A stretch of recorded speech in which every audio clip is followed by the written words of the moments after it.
Hey everyone, Georgie here with Ukraine Matters. This video got delayed one day because a lot of the analysts that I follow decided to just come out with many statements, and it was many hours that I needed to listen and read through to get the situation up to speed, and now I have information to share to you. We start right away where Russian forces thought that they have an upper hand of Ukrainians, and they failed in estimating what Ukrainians can and cannot do, which is Orikhiv direction. We've talked about it last time when I did a brief of what's the situation here. Ukrainian forces continue advancing in the direction, and they continue executing their plan. However, what happened is, after Ukrainian breach of the first Surovikin defense line, I'm going to put them on here, after this bridge, Russian forces sent in reinforcements of their less capable forces to stop Ukrainians. And once these forces engaged, then these forces reported supposedly that Ukrainians are not pushing that hard, that they're able to stop their advancements towards Verbove, that they're able to more or less hold them in position.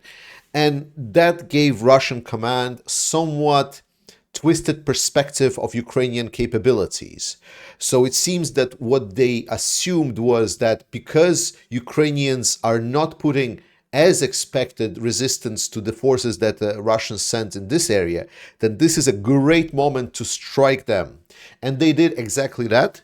They've tried to strike north of Robotine, and they're tried to strike on this area.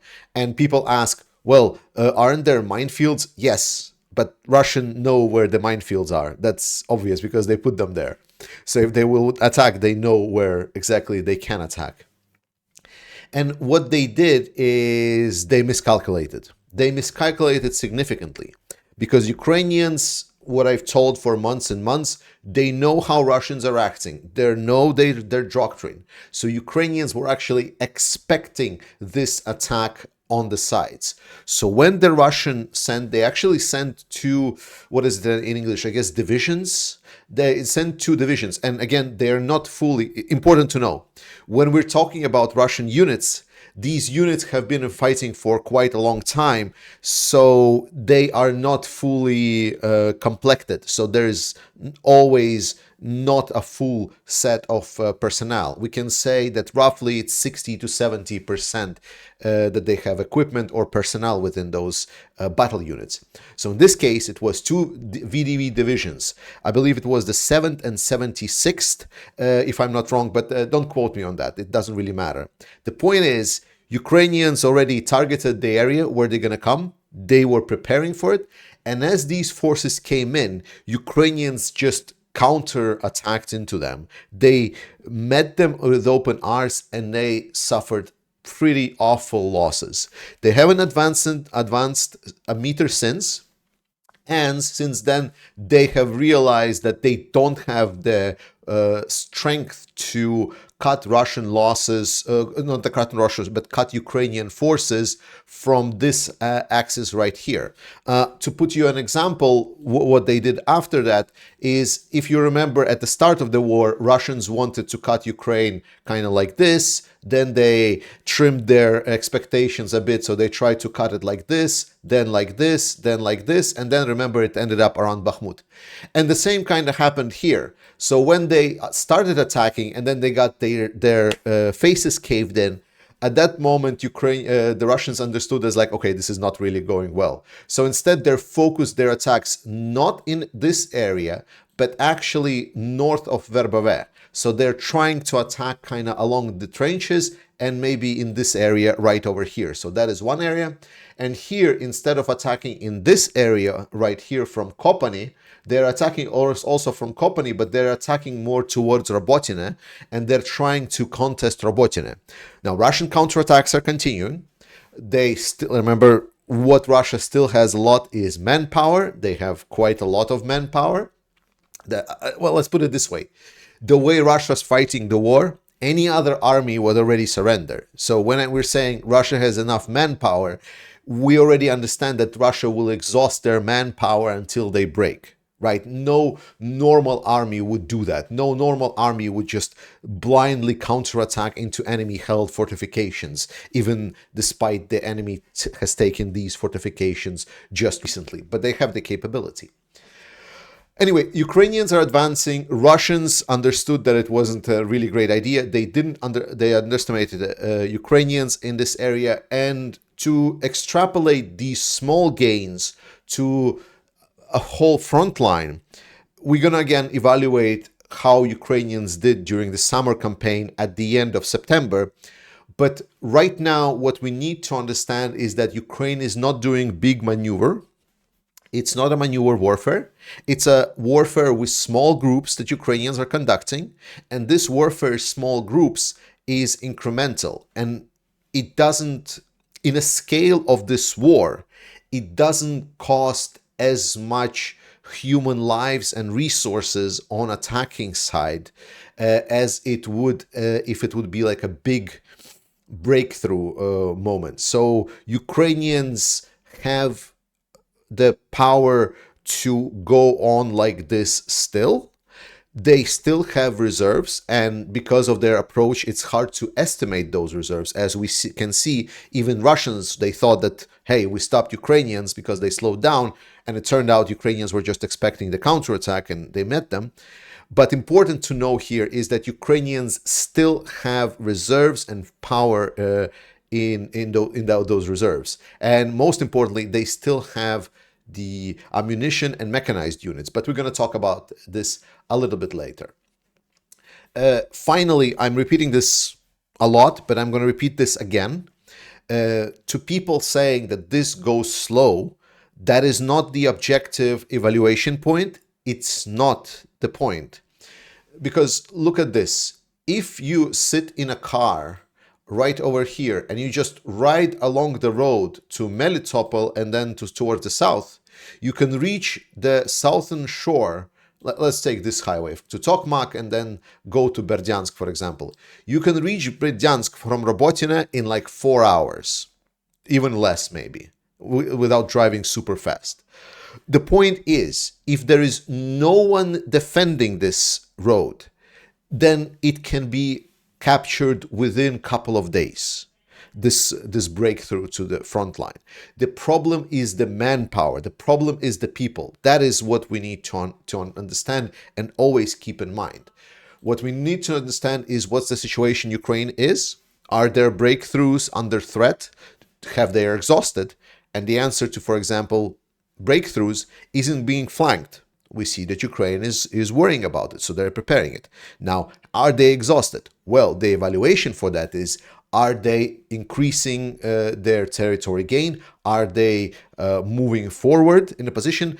Basically more about, is there a dynamic? And we see the dynamic is every day comes up, Ukraine has advanced additional couple hundred meters. It's all great. In any case, I've covered this a lot. We're going to come back to it at some point. But what I want to kind of additionally cover before I go into the further rant is what I said before, that Russian units sustain damage because they're always in combat.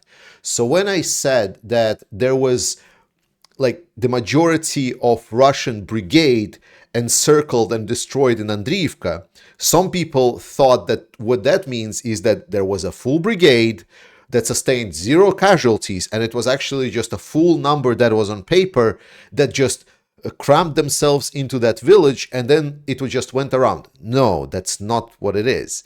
What it is that over a longer period of time, there was intense fighting, and a lot of people of that brigade has been wounded, and the brigade was decayed so much that basically they already didn't have, like, because in a front line, a certain units has their responsibility within the front line. So some length of the front line is dedicated to that specific unit or a brigade. In this case, for this brigade. So what happened is that some parts of this brigade were not able to hold their front line, which caused a collapse in the front line. And because of Ukrainian tactics, it's allowed to take the rest of that brigade into encirclement. That brigade sustained significant damage. After that, it sustained irreversible damage. And now we have a complete confirmation because the previous commander of that brigade came out on Telegram channels and pretty much said that I cannot reach anyone in that brigade that I know of. And obviously, it's not as bad as Ukrainians are saying, but I still cannot reach anyone on that brigade. But definitely losses are significant. So with the Russian propagandist's mouth, he basically stated everything that we needed to know, that exactly as we said, that 72nd Brigade has sustained casualties that completely wipe out it, not every man in that brigade, but as an effective combat unit. That is what it's meant. It's good that we get it clear. All right, then we need to talk about some of the things that you asked me around, and I actually found out, I already talked about some of it, about, for example, the northern part, that here when we're hearing numbers from this northern part, that these numbers are with regards to full unit complement rather than what we actually see in reality.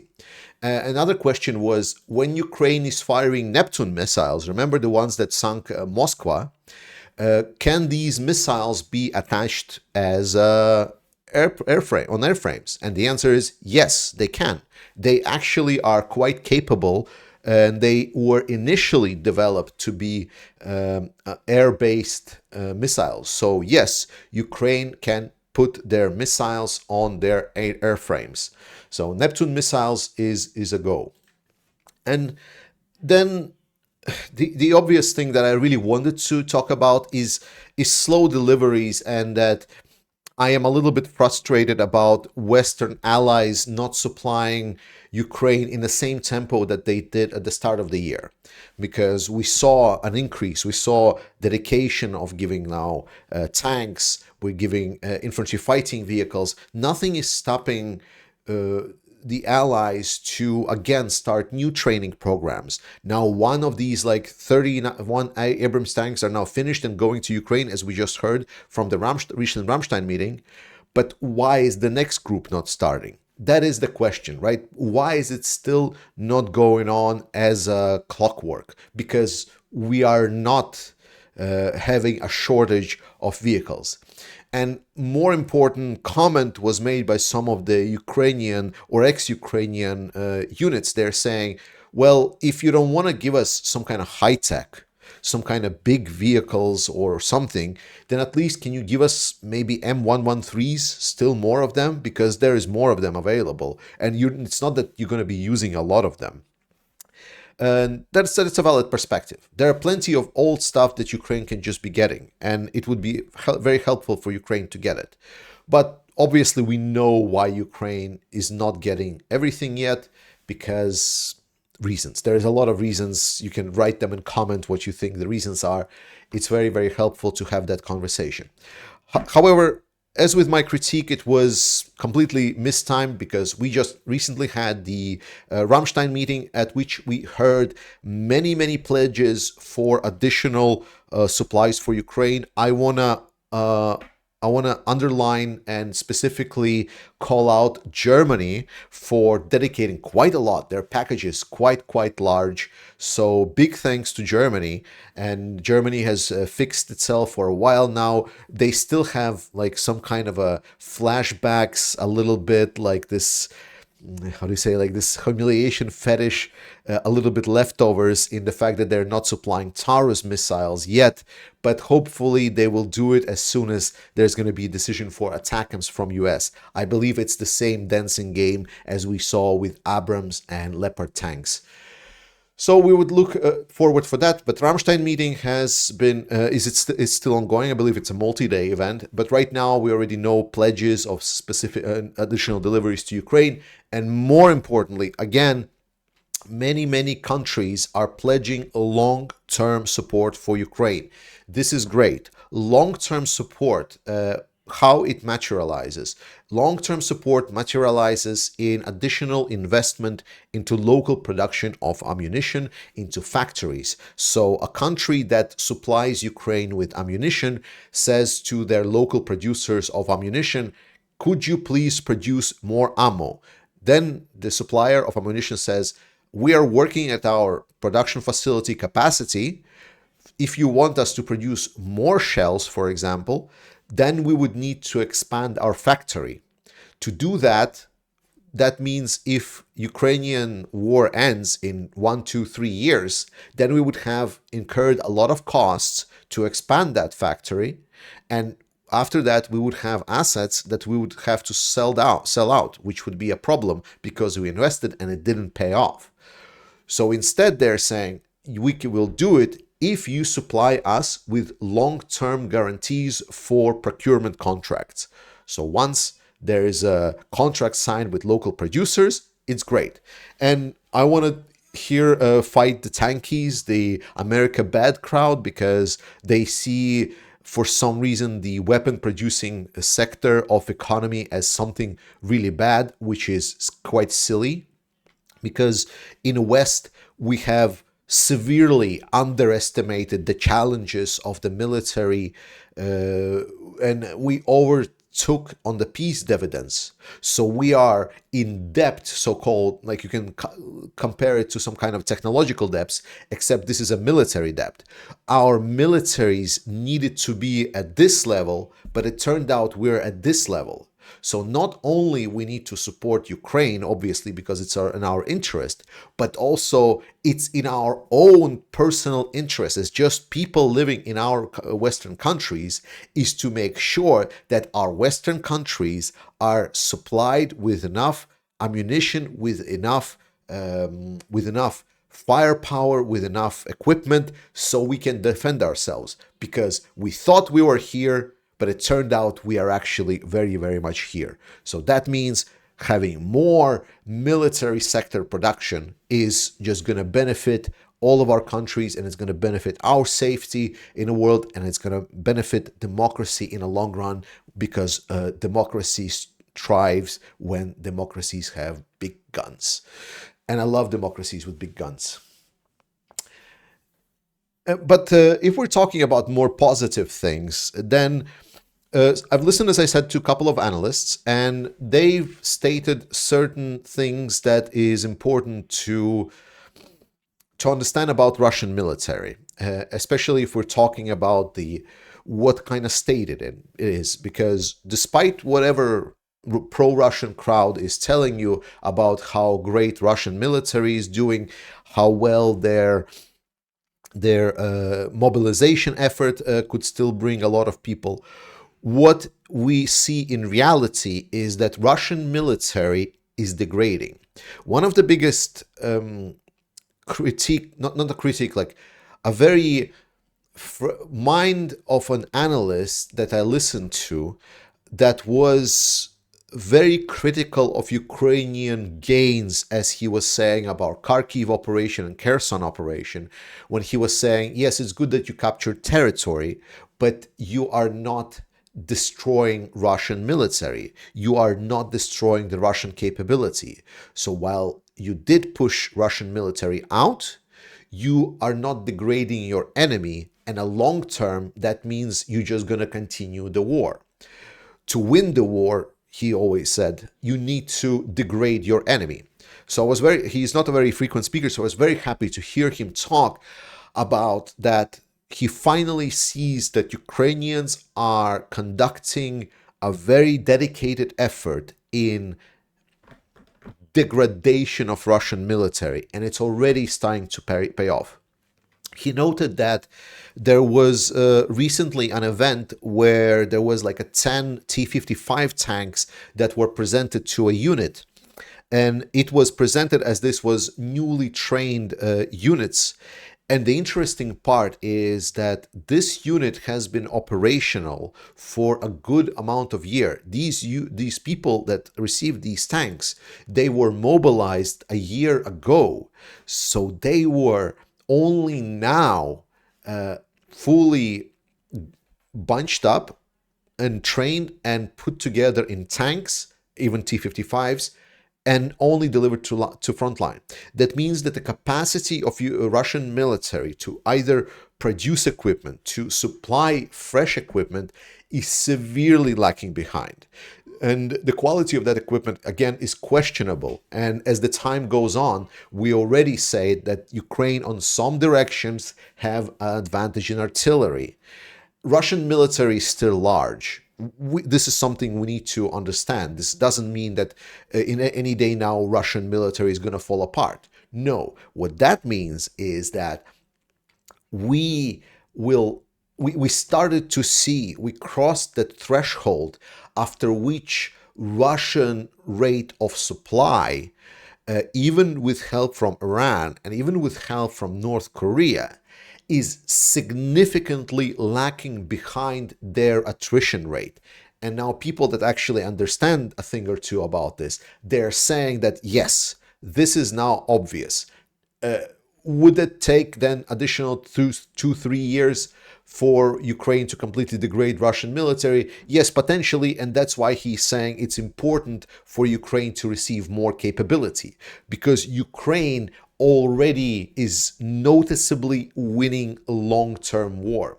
Russian military, important again thing to know, is the way Russian military is losing men. Right now, we only can estimate how much men both Ukrainians and Russians are losing based on their frontline collisions, mostly based on the equipment losses. And those equipment losses we're evaluating, for example, by looking at the pictures of Russian losses and pictures of Ukrainian losses. And they're very comparable. So we can kind of extrapolate from that maybe manpower losses also are comparable. The problem for Russian is the structure of these losses, because even Russians themselves are saying that Ukrainians are mostly losing their grunts. They are mostly losing their frontline fighters, which is a big shame, absolutely. But they're keeping their NCO corps, they're keeping their lower officer corps. So the low rank officers, lieutenants and so on, they get experience, they start growing, they're receiving their promotions, and slowly but surely it builds a backbone for the Ukrainian military. That is not the same what is happening with Russian military. Russian military, very often because of Ukrainian long-range precision fires, very often because of the way that Russian command structure and lack of communication possibilities on the Russian side, makes it so that the commanding officers need to be a lot closer to the front line, exposing themselves, and therefore Russian military have to rebuild their military from ground up all the time. And even if you mobilize, you cannot mobilize the NCO corps. You cannot mobilize new lieutenants. It's a problem that Russian military is having. That's why even if Russia mobilizes their men, that doesn't mean that they will not be battle capable. Absolutely not. What it means that it degrades the quality, which is already not very high for the Russian military, even lower. So you can think about it this way. If currently we're having maybe 3 to 4 to 1 of Russian to 1 Ukrainian losses, casualties, then maybe with their new wave of mobilization, it will dilute to 6, maybe more. Therefore degrading Russian capabilities. Russia just becomes less and less efficient. And the same way it goes with the loss of their equipment. The more older their equipment is, while they can substitute a gun for a gun, the more older it is, the less precise the gun is. So the capability of that gun again decreases. And even if Russia starts producing those 8 million shells per year as they need to fight as they fought at the start of the war, they will never be able to fight at the start of as they fought at the start of the war, just because they don't have the same technological capabilities as they had back then. And they're fighting not Ukraine that was a year and a half ago. This Ukraine will have F-16s quite soon. This Ukraine has high precision missiles and now are eyeballing multi-hundred kilometers ballistic missiles in ATACMS. And I hope they will deliver it. But we are now looking forward to the winter offensive. And something that, again, a lot of the analysts that I'm listening to are saying is that Ukrainian tactics, what I was saying you before, have been confirmed. Ukrainian tactics, especially in the south, because in the south, land is less susceptible to becoming mud. This is mostly happening in the northern area around Kharkiv, area around Bakhmut. When we get to that midpoint around Tokmak and south, at that moment, the land becomes a lot more sandy and it becomes a lot less susceptible to becoming a muddy field. This means that the small unit tactic that Ukrainians are using can be continuously utilized, even going through the rain season and going into winter. This is a completely different war that we had last year. Moreover, Ukrainian units are reporting that a lot of them that they have been fighting for over a year, and their units, they have a lot of equipment. Now, a lot of equipment also degraded, but they said that they have about requirements for next winter about 30% of what they had year prior. So this year, Ukrainian military will have less requirements for any kind of heating and electricity production. That means that more of that help can be dedicated to the public sector. More of that help can go to civilians. Therefore, even if Russia will start doing the same campaign of terror as they did last year, Ukrainians this year will be able to get more. So they will have generators not only prepared from previous winter, but also they will have new one available this year. Ukraine is getting prepared, Ukraine is getting ready for winter campaign, and it's looking good, and it's very, very optimistic going forward. Nothing means that everything is over. Nothing means that it's easy. Nothing means that it's just going to be snap and Ukraine just wins. It's going to be long, bloody, very, very difficult war with a lot of casualties, with a lot of bloodshed. But every day now, if you look behind the headlines of any of the sellout press, you will realize that writing is there on the wall. Long-term war that Russia thought it can win, they are losing already. And I'm not even talking about the fact that what Russia wants to do in general as to capture Ukraine. That is a complete nonsense. Thank you so much for watching this video, guys. I will do more videos because there are many hot topics that I need to talk about. There's a war between Armenia and Azerbaijan that just started, at least anti-terrorist organization, as Azerbaijan is calling. There are now problems in Armenia. Let's drop it. Then there's an additional article that I want to talk about how how American generals are basically shaking in their trousers and being a little bit uncertain on their military capabilities and what lessons they need to learn from Ukraine, and how Poland was planning to give away half of its land to Russia. All of these are great topics to cover. Maybe I'm going to cover this on the other channel, Global Matters. Check out that one. Go to Discord. Big thanks to mods, and especially big thanks to you, my friends. Slava Ukraini. I love you all, and I'll see you next time.